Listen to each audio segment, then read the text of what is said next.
Olá, pessoas. Bom dia, boa tarde, boa noite. Eu sou Carlos Nunes e você está no canal Não é Heresia. Por que eu estou aqui gravando esse vídeo, né? Primeiro, porque eu vi algumas pré-campanhas aí, você ficava sem saber se era uma celebração religiosa ou um comício ou um lançamento de campanha, ficava muito confuso ali, se falava mais de Deus do que de proposta política, enfim. E aí no YouTube tem várias, procurem aí. E também para testar essa ferramenta nova do StreamYard, né? Quero ver se funciona mesmo esse processo de gravar aqui direto da plataforma, sem precisar de edição, enfim, vamos lá, vamos testar. Esse primeiro vídeo aqui é um segundo vídeo, né? Esse primeiro vídeo nessa plataforma desse jeito é um segundo vídeo aí da série Fede Mais, Não Cheira Bem. Eu gravei um primeiro vídeo nessa linha, né? Que vou deixar na descrição ou no comentário fixado. E aí eu tô trazendo esse segundo vídeo. Algumas pessoas perguntaram, tanto lá como no Instagram, se ia ter continuação. Tô fazendo essa. Se vocês acharem legal essa proposta aqui, eu gravo outros, né? Nessa linha aí, Fede Mais, Não Cheira Bem. Qual é o lance, né? Nós temos visto no Brasil como se o cristianismo fosse um conjunto de crenças que eu preciso só verbalizar.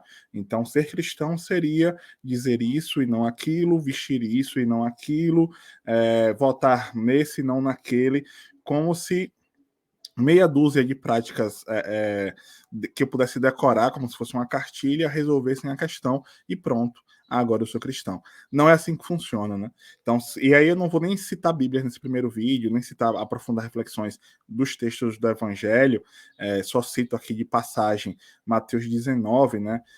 O famoso diálogo do jovem rico, e o Mateus 23, que é uma crítica ali de Jesus à hipocrisia, para dizer o seguinte: por mais que eu me dedique ao cristianismo, eu preciso entender que ser cristão é seguir Jesus. E aí, o que é que significa seguir Jesus? Qual a nossa fonte para entender quem Jesus foi? No caso, Jesus histórico foi. É compreender o evangelho, ou os evangelhos, né, os 4 evangelhos. Eu não. Depois eu vou olhar para outras questões, mas o primeiro passo é compreender quem é essa figura nos evangelhos. E aí, depois eu leio toda a Bíblia a partir dos evangelhos e não o contrário. Então, eu condeno isso porque no Primeiro Testamento, no Velho Testamento está escrito desse jeito. Beleza. Mas você está lendo o Velho Testamento, o Primeiro Testamento, a partir de que chave de leitura? De Jesus ou outras chaves? Então é fundamental compreender que eu olho para Jesus, compreendo a prática de Cristo, e aí, a partir da prática de Cristo, eu tento incorporar essa prática no meu cotidiano, atualizar essa prática no meu cotidiano. Porque, por exemplo, Jesus não teve acesso à internet. E aí, o que é que significa vivenciar o evangelho na internet hoje? Será espalhar e produzir fake news? Me parece que não. Então, Jesus, nesse evangelho do jovem rico, né, nessa passagem de Mateus 19, o jovem rico procura ele para falar: olha, eu faço tal coisa e aí tal, tá legal. Jesus, massa, que bom que você faz isso. Vamos dar mais um passo?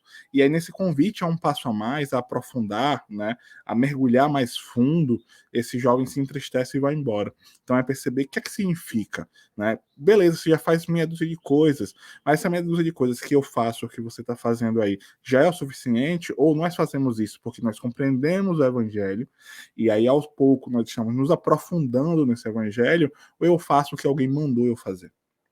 Então, com muita calma nessa hora, né? O desafio, no final das contas, é compreender o evangelho para traduzir essa compreensão em ações. Porque aí eu cito o Mateus 23, que na passagem, né, da hipocrisia, Jesus está falando ali sobre os guias que são cegos, ou figuras que dizem vivenciar uma série de práticas perfeitas, bonitinhas, cheirosinhas, mas que no final das contas são só hipócritas, porque aos olhos das pessoas se pratica algo, mas no fundo, muito outra coisa, né? Eu digo uma coisa, mas faço outra completamente diferente. E Cristo não te convida para esse processo hipócrita. Cristo te convida para um processo de aprofundamento. Cristo te convida para um processo de mergulho. Cristo te convida para um processo de compreensão que é preciso transformar cotidianamente um pouco mais a minha vida e a minha relação com as outras pessoas. Então, quais são os elementos que ele está apresentando nos evangelhos e quais chaves de vida, de interpretação da vida, do mundo, das relações, ele está apresentando naqueles evangelhos, né? Então, me parece que seguir Cristo nesse sentido não é simplesmente falar que eu defendo a vida, mas estou com a arma na mão. eu defendo a vida e comemoro chacinas. Eu defendo a vida, mas não me importo com a fome. Eu defendo a vida, mas comemoro violência na política ou promovo violência na política, por exemplo, né? Porque no final das contas, né, e aí entrando no título do vídeo, uma igreja sem partido, não é para dizer que fé e política não se misturam, muito pelo contrário.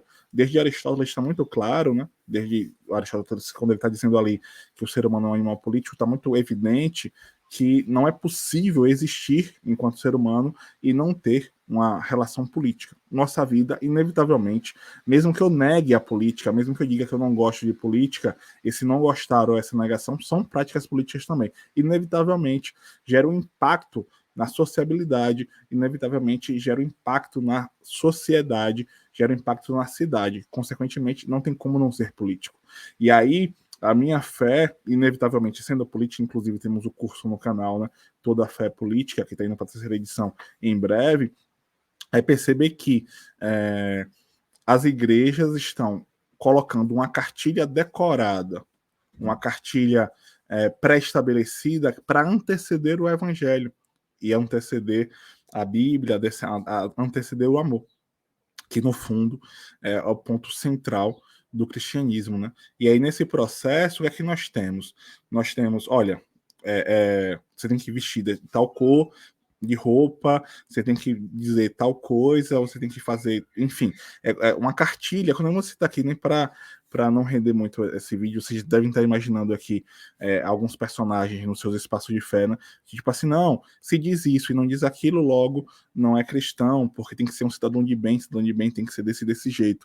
Tal pessoa é pobre, então que se vire para lá e tal. Então, inclusive o próprio presidente da República, já tem um episódio dele aí, acho do ano passado, ou do ano retrasado, em que ele criticava ali a multiplicação dos pães. Como assim multiplicação, né? Porque na lógica do empreendedorismo atual, se eu tenho a capacidade de produzir algo, eu preciso vender esse algo para lucrar em cima dele e não partilhar, né? Então, nossos valores contemporâneos, a lógica do evangelho muitas vezes não faz sentido, porque eu preciso vender o pão e não partilhar o pão. Eu preciso vender o meu tempo, eu preciso vender a minha compaixão, o meu cuidado, eu preciso vender tudo que eu puder vender. E aí, na lógica de Cristo, não é assim que funciona.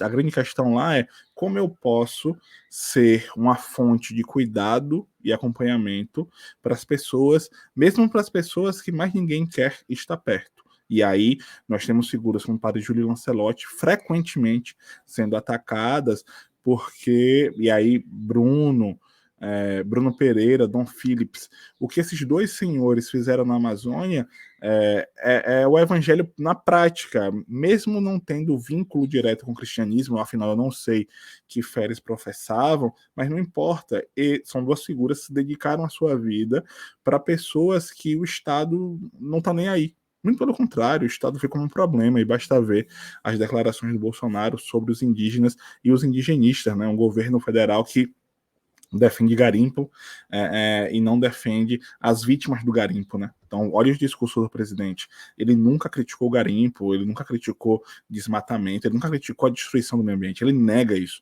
E aí, quando ele vai dizer que tem algum desmatamento, tem alguma questão em áreas de meio ambiente, a culpa é de ONG. E aí, enfim, até CPI querem para perseguir uma ideia alucinada e delirante, né?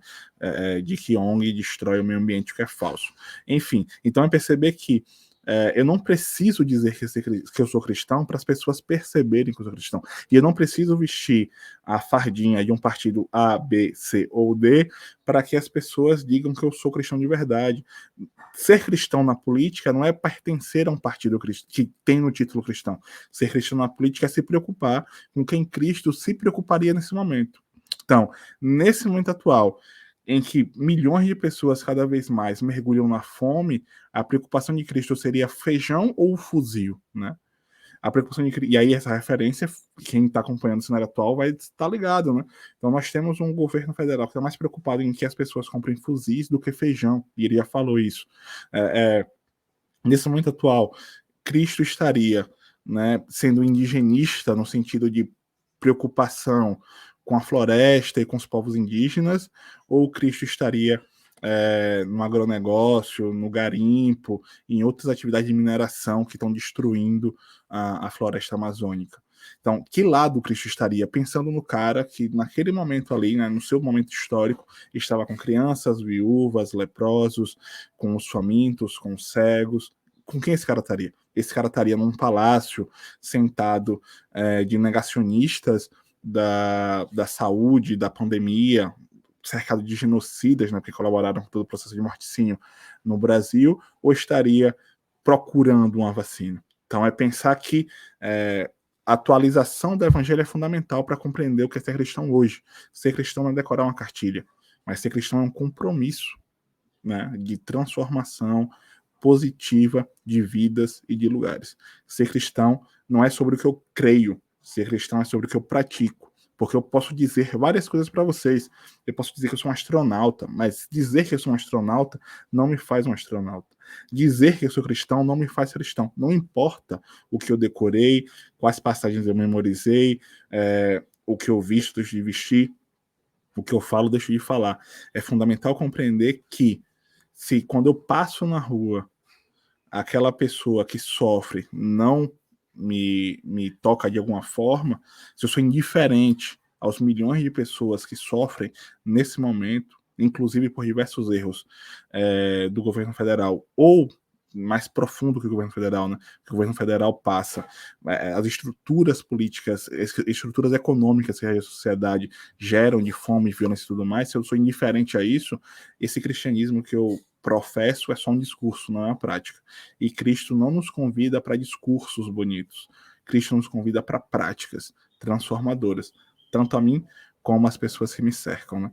No sentido de que eu preciso ser sinal de cuidado, afeto, amor e transformação na vida das pessoas. Não para chegar e, olha, faça o que eu quero que você faça, mas, pô, você está bem? Como eu posso te ajudar? E aí, esse como eu posso te ajudar nos diversos espaços que eu convivo ao longo do meu dia, ao longo da minha vida, ao longo da minha jornada. É isso. Se você achou legal esse vídeo, né, curte, compartilha, deixa nos comentários questões que não passar, eu não falei, questões para problematizar o que você discordar, enfim. E aí eu gravo um próximo vídeo aí dessa série, né? Fede mais não cheira bem, por uma igreja sem partido, mas por uma igreja cristã com Cristo de fato.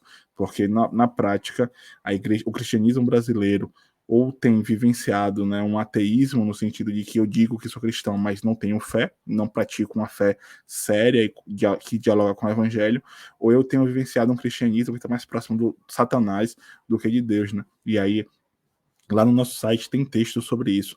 O link daqui na descrição desse vídeo, vai lá, apoia, colabora com o projeto, entra no nosso site, entra no grupo do WhatsApp, enfim. É isso. Nos vemos por aí no próximo vídeo. Espero que vocês gostem. Valeu demais. Herege de todo mundo, univos.